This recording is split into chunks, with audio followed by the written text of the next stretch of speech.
Hi guys, welcome back to my vlog. So nagluto na pud ta og utan nga Bisaya. So as you can see guys, maoning kamunggay atong gihagpat, o di ba green pa kayo, fresh pa kayo ang kamunggay guys.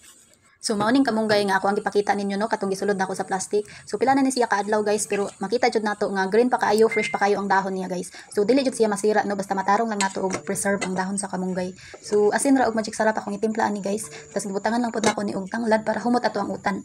So lami po dun ta kayo ni partneran og bulad no, pero wala pud tay bulad din hibay. So mao na guys nga utan-utan lang jud sa ta karon. Tinuon maayo pud tinuon ni sa to ang lawas ang utan. And ganahan kaay ko ni ani guys kay aside sa barato, dali ra pud siya maluto og maayo sa lawas.